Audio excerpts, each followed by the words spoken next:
너무 얼굴 좋습니다. 감사합니다. 많이 탔죠. 이 운동을 많이 하셔서 타신 것 같아요.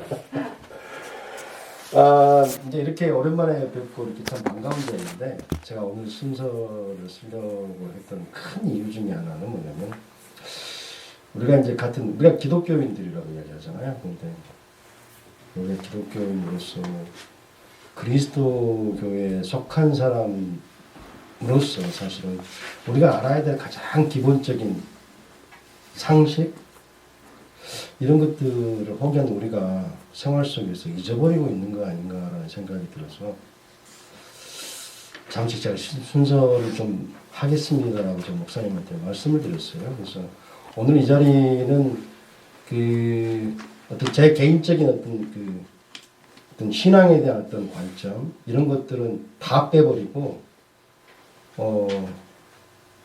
지난 옛 이야기인데 역사적인 사실만을 바탕으로 해가지고 시간을 좀 짧게 가지려고 생각을 하고 있습니다. 들으시는데 다소 불편할 수도 있습니다. 그동안 지나간 이야기가 우리들이 다시 그것을 생각을 할 때 불편하다고 해서 없어지는 건 아니거든요, 사실은. 그리고 어떤 유명한 사람은 이런 이야기를 했어요. 역사는 항상 순환되고 반복된다라고 했거든요. 그래서 한 번 정도 상기시킬 필요가 있을 것 같아가지고 오늘 준비를 했습니다. 그리고 전체적인 큰 테마는 종교개혁에 대해서 제가 조금 말씀을 드릴까 싶습니다. 종교개혁의 문제는 사실은 제가 이 자리에서 뭐 20-30분 해가지고 할 수 있는 부분도 아니고요, 사실은요.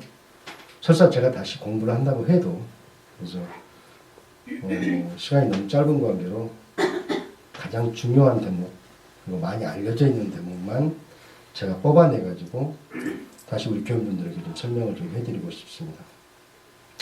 시작을 하겠습니다. 신용인 집사님, 예. 마태복음 21장 12절부터 13절 좀 큰 소리로 좀 봉독 좀 해주시겠습니까?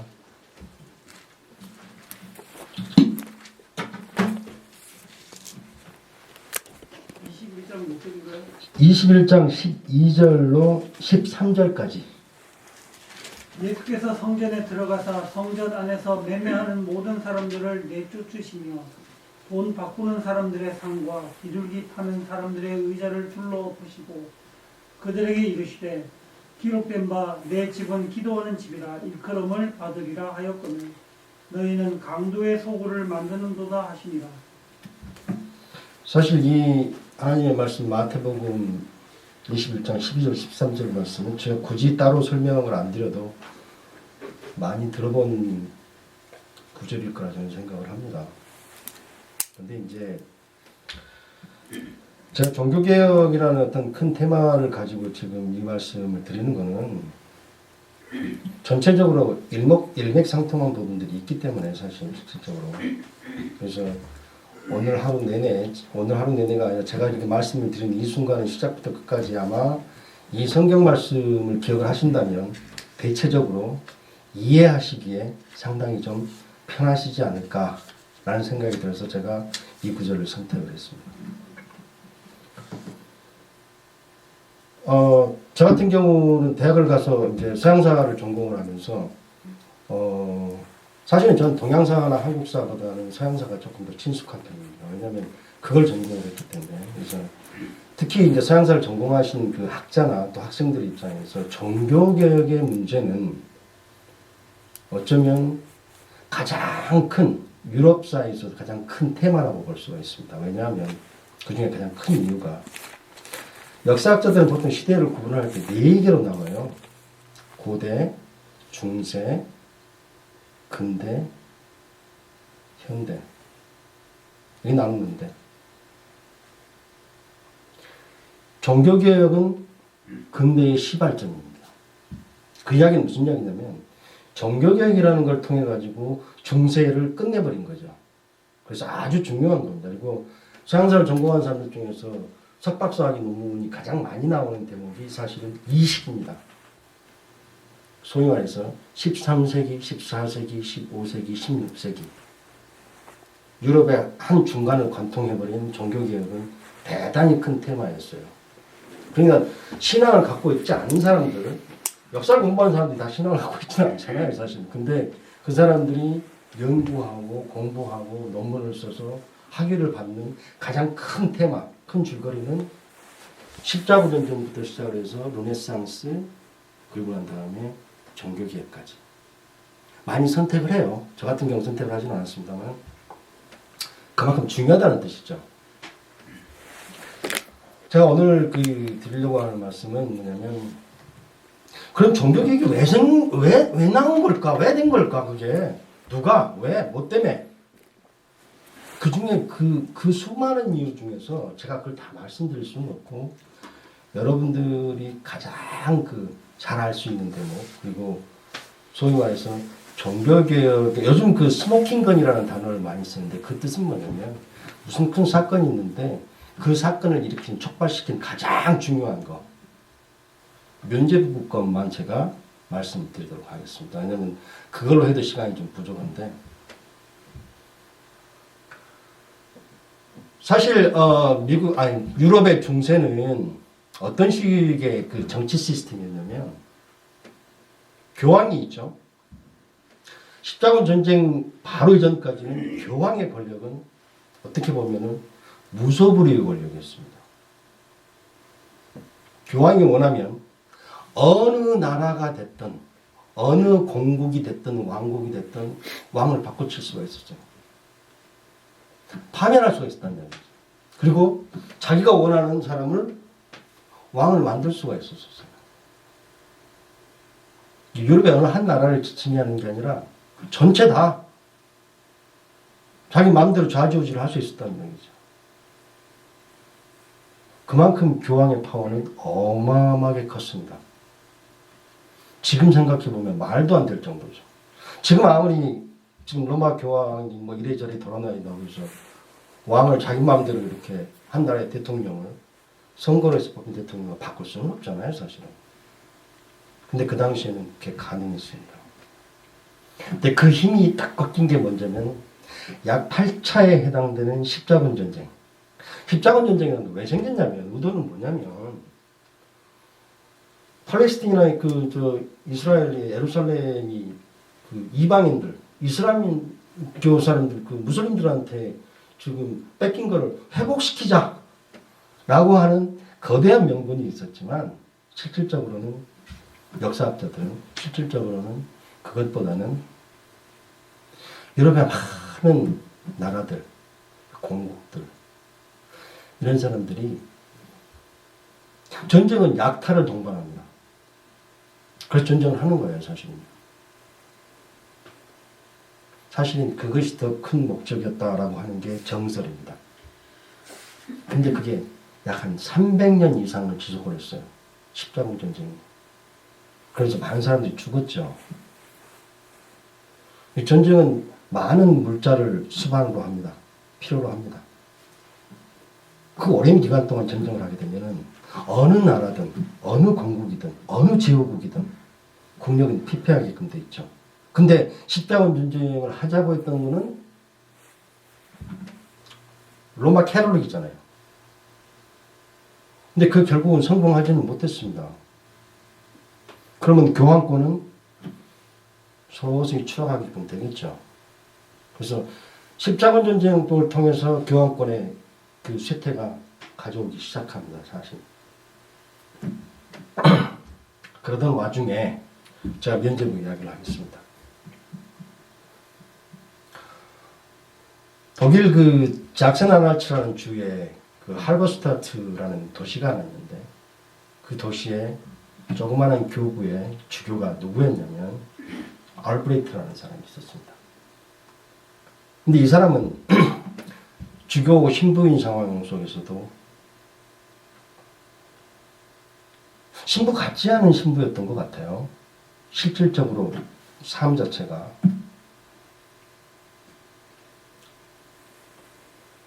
근데 마침 독일에 마인츠라고 있습니다. 그 이제 지금 현재 독일의 라인란타할츠라는 주의 주도로 되어 있습니다. 역사가 아주 깊죠. 근데 이 마인츠 교구가 왜 그렇게 유명하냐면, 대교구입니다. 거기는 유럽을 가게 되면은 알프스를 경계로 해가지고 알프스 이남 그리고 알프스 이북 이렇게 나뉘는데, 알프스 이남은 아시다시피 이태리가 있죠, 그죠?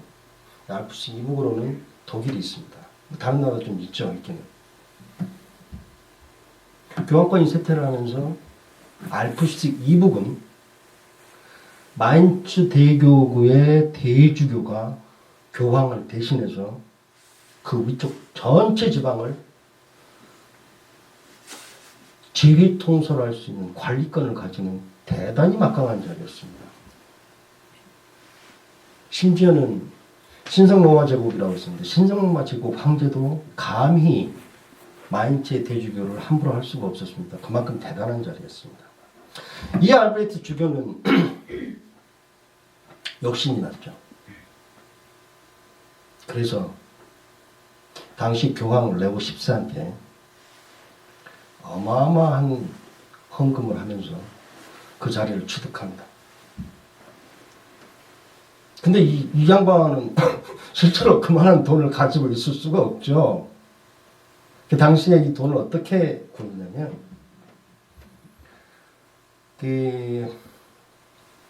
이 사람 야코프 후거라는 사람이 한 사람이 있는데,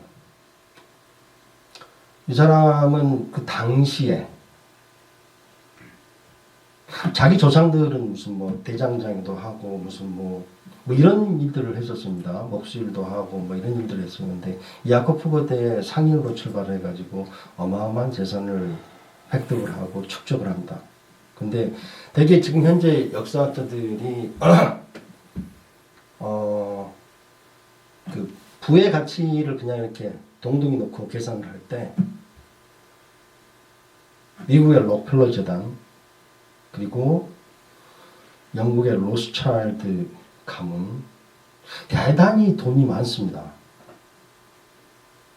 근데 이 야코프라는 사람하고 비교를 하게 되면 이 야코프가 훨씬 더 많았을 것이다 라고 이야기가 되는 대단한 자본 겁니다. 이 사람한테 돈을 빌렸어요. 근데 이 사람이 이 야코프라는 사람이 어떤 사람이냐면 금력을 이용해가지고 교황 레오 14를 통해서 고리 대금업이 성경에 위배되지 않는다라는 이야기를 획득할 정도로 어마어마한 힘을 가지고 있었던 사람입니다. 아시다시피 이 사람한테 돈을 빌렸어요. 돈을 빌려서 이제 교황 레오 14한테 줬네. 자기는 이제 마인츠 대주교가 됐죠. 근데 아시다시피 고리대금은 저한테 돈을 빌렸으면 갚아야 될 거 아니겠습니까? 돈을 안 갚으면 안 되죠. 아무리 대주교가 됐다고 해도. 이 사람이 생각을 할 때 이 돈을 어떻게 마련을 할까 하다가 딱 생각이 난 게, 내가 이런 방법을 쓰면 되지 않을까 라고 했던 게 어떻게 보면은 면죄부의 시초입니다. 이 사람이 뭐라고 했냐면 성전에 들어와 가지고, 성전에 들어오면 이제 헌금함이 있을 거 아니겠습니까? 근데 그 당시에는 그 지폐로 된 그 종이로 된 지폐가 아니라 주화였습니다. 주화. 근본이제 은본이제였기 때문에 이 사람이 생각해 놓은 게, 성전에 들어와 헌금함에 돈을 들어서 딱 놓는 순간 쨍그랑 소리가 날 거 아니에요. 쨍그랑 소리가 나는 순간 구원을 받을 것이다 라고 교인들한테 이야기를 한 거예요. 되게 유명한 이야기입니다. 그러고 난 다음에 이 사람은 이걸 합법화시키기 위해서 다시 교황 레오 14를 만나죠. 합법적으로 면죄부를 허용을 받습니다. 그리고 또 어마어마하게 남용을 합니다.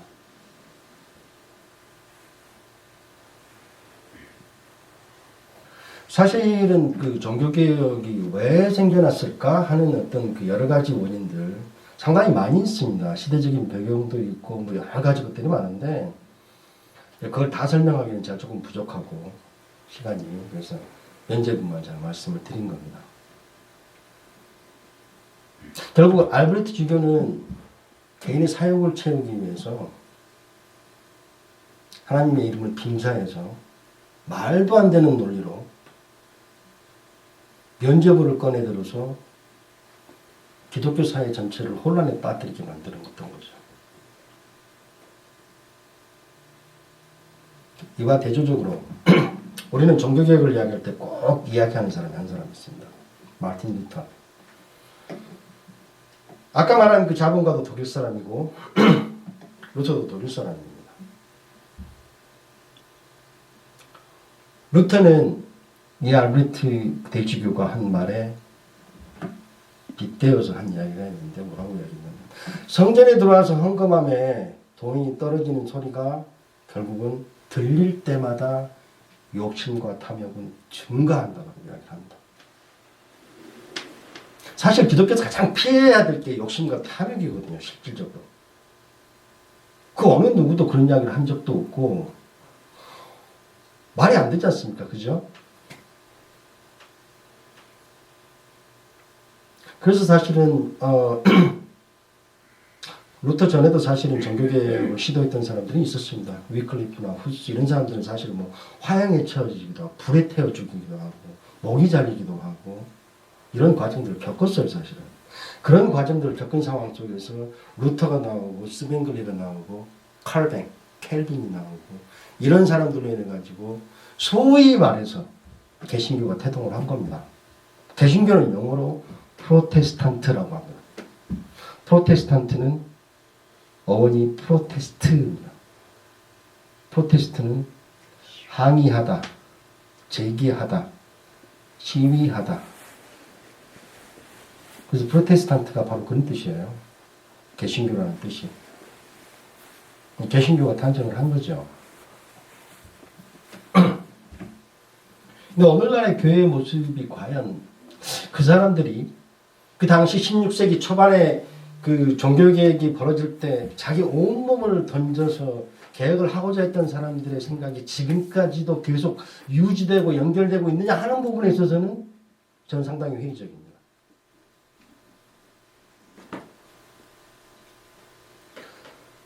(1984년도부터) 91년도까지 미국 상원의 채플 목사를 했던 리처드 헬버슨이라는 목사가 있어요. 그 사람은 장로교회 총회장까지 했던 아주 유명한 목사입니다. 이 양반은 무슨 이야기를 했냐면 기독교가 그리스에 들어가서는 철학이 되었고 로마에 들어가서는 제도가 되었다. 그리고 후에 유럽 전체에 들어가서는 문화가 되었다. 그랬던 기독교가 미국에 들어와서는 비즈니스가 되었다라고 이야기합니다. 어떻게 보면 이건 상당히 좀 부끄럽기도 하고, 근데 이 부끄러운 현실을 안 받아들일 수는 없잖아요. 근데 이걸 받아들이면서 계속 침묵으로 일관하는 것도 사실은 어쩌면 성전에 들어가서 상을 뒤엎은 예수님의 모습을 생각을 했을 때는 그건 아니다라는 생각이 들어요. 저는요.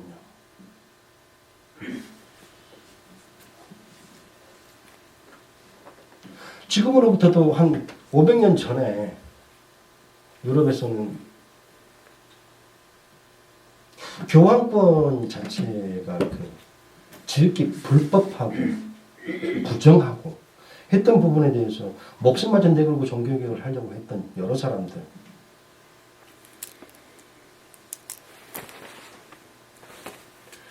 우리가 그런 사람들처럼 될 수는 없지만 솔직히 저도 자신은 없고요.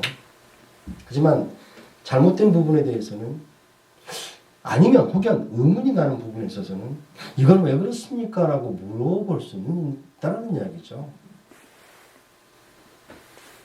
혹은 그런 부분들이 잘못되어 있다는 걸 느꼈을 때 고칠 수 있는 거 아니겠습니까? 종교는 명분이 없으면 안 됩니다. 종교에서 명분은 목숨과도 같은 겁니다. 가장 코어라고 하죠. 핵심. 그 명분을 이용하는 사람들은 있죠. 주님의 이름을 빙자해서 때로 명분을 만들어서 하는 사람들은 있죠. 하지만 우리가 궁금증을 가질 때 아니면 의문시 될 때 이런 부분에 대해서는 물어볼 수 있고 반드시 대답을 해줘야 됩니다. 교회는 영어로 철치입니다.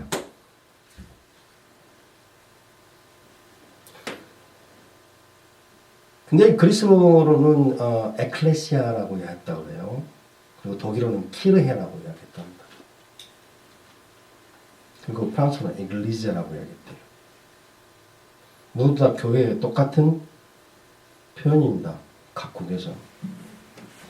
근데 그 어원이 어떻게 되냐면 키리아케라는 고대 히라바에서 나온 이야기예요. 뜻이 이건 뭐냐면 주님에게 속한다. 키리아케라는 말이. 거기서 파생된 각국의 그 교회를 통칭하는 그 이야기들이 다 그렇다는 이야기죠. 그래서 우리가 한 번쯤 교회를 다니면서 교회가 뭔가, 우리는 왜 교회를 나가야 되는 건가? 혹연 옳지 못한 힘이 우리 교인들 스스로를 교회의 하나의 부속품으로 만드는 거 아닌가? 저는 심지어 그런 생각도 한 적이 있습니다. 그래서 사실 오늘 이 시간은 짧으나마 우리가 한 500년 전에 유럽에서 개신교가 왜 생겼으며 사실은